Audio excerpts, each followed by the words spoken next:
Olá pessoal, tudo bem?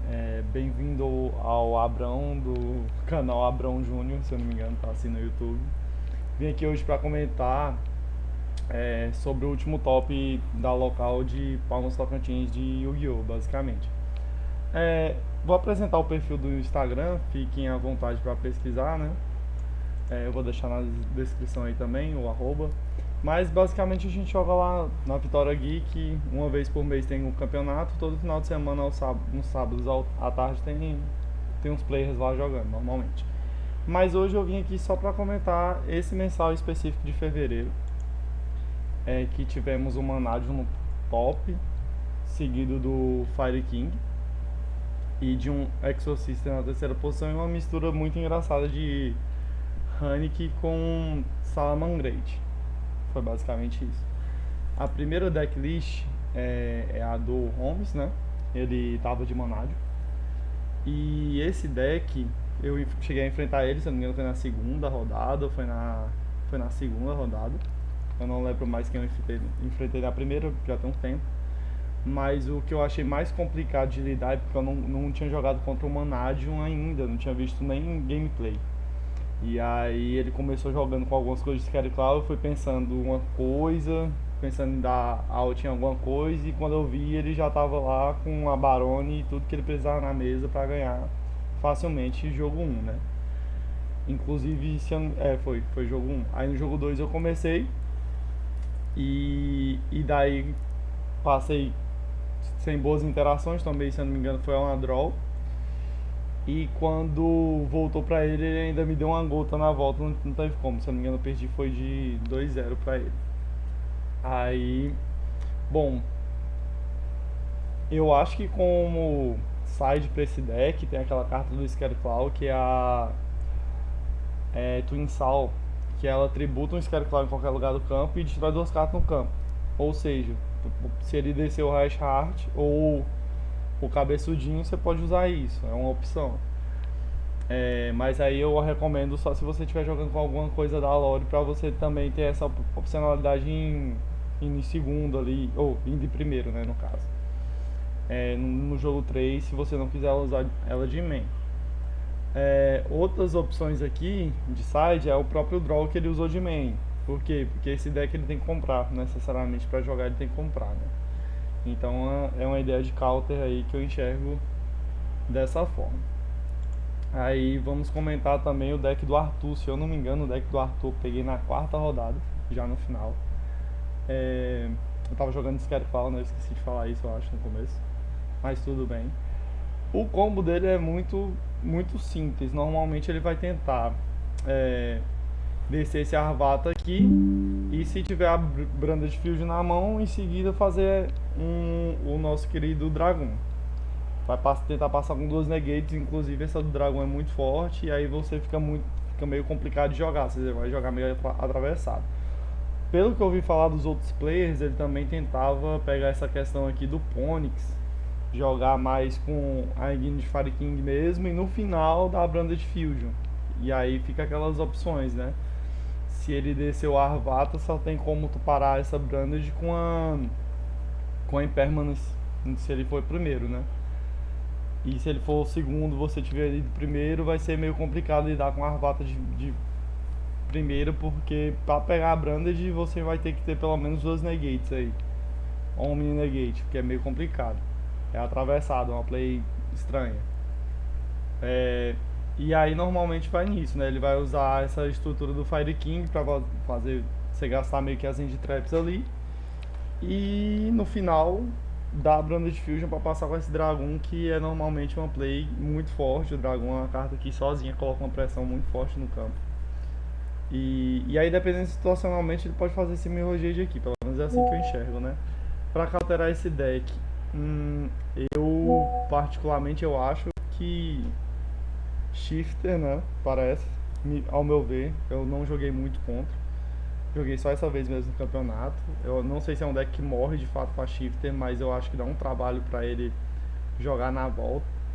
E dependendo da forma, é interessante sempre ter um Kaiju também, ou algo que faça nesse sentido. Isso era de Ra, o nosso querido Acid Golem, são cartas que provavelmente tiram esses outs dele.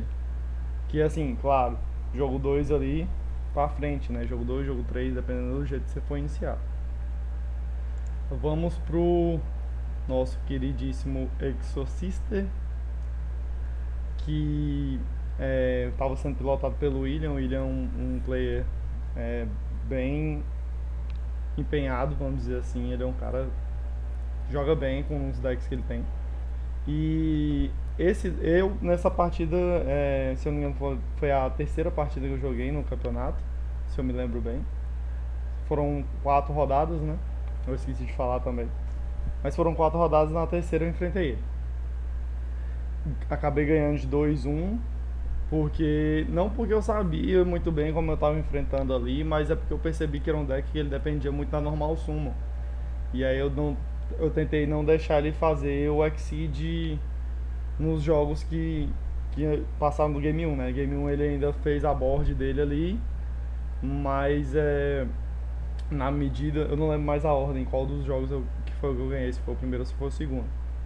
Mas eu lembro bem das interações, e aí geralmente você põe ele pra gastar a normal summon dele ali com a Marta, que já vai, busca outra, entra, faz o Exceed, aí tenta buscar a trap pra setar, fazer algum out. É mais ou menos uma jogada simples nesse sentido. Teve algo muito curioso, se eu não me engano foi no Game 3, que ele, ou foi no Game 2, não lembro, que ele tinha 2 cartas na mão, aí ele deu Small World.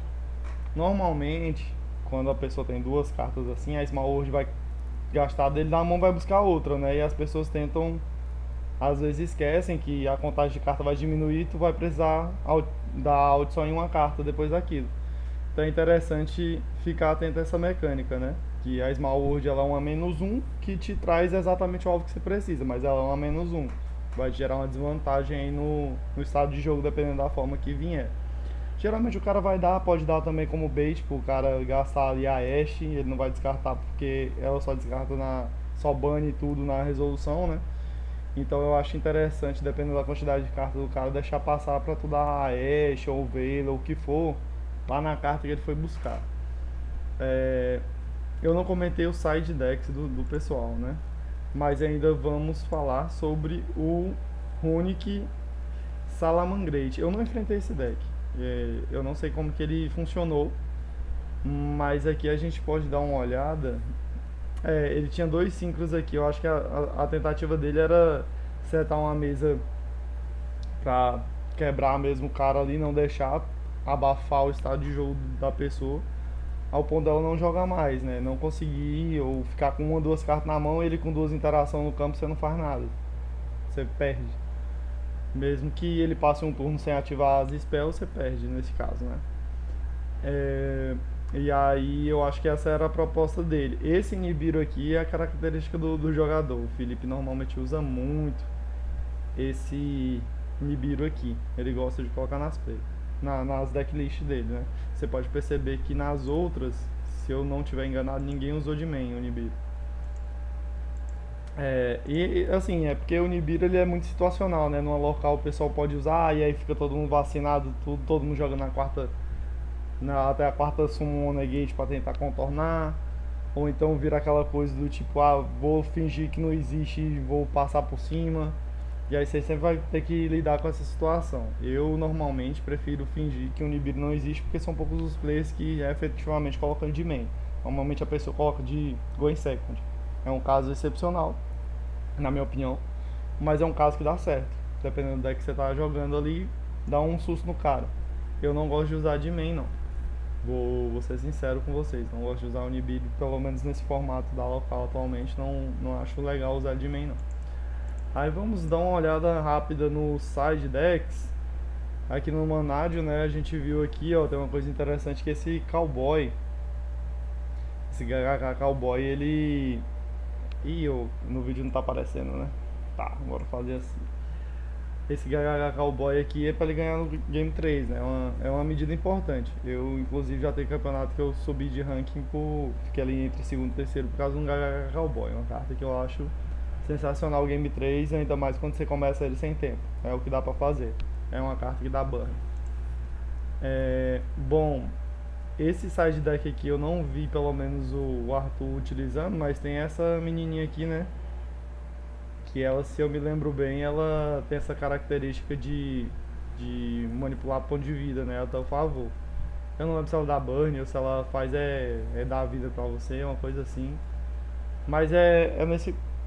Entendemos que o pessoal vai usar essas questões para manipular o jogo. É bem comum. Eu não vi isso do William, né? A gente pode dar uma olhada aqui no Exorcister. Eu pelo menos não vi carta para ganhar a vida aqui. Deve ter. Não sei se tem alguma na Engine. Eu deveria estudar mais o deck para saber, né? Mas acho que não. E aqui também não. Também não vi, né? Não sei se esse Salamangreat aqui ele dá algum tipo de burn, mas é, dependendo da situação deve acontecer, né? Então por enquanto é isso. Depois eu talvez não esses 2 dias, mas daqui pra frente aí pode ser que eu faça um vídeo explicando, mostrando o deck que eu joguei só pra gente alinhar mais ou menos qual foi a ideia, né? Porque eu só comentei por cima. E é isso então por enquanto. Eu acho que é um trabalho importante fazer isso aqui pra mostrar que existem players de Yu-Gi-Oh! Em outros lugares e tal.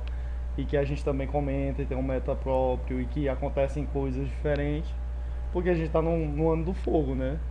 Dessa vez. E aí sempre se espera de que o deck nesse formato viesse mais decks de fogo, mas a gente vê que não é só assim, né? Eu pelo menos acho que não seja só assim, principalmente no local. É, então é isso. Valeu.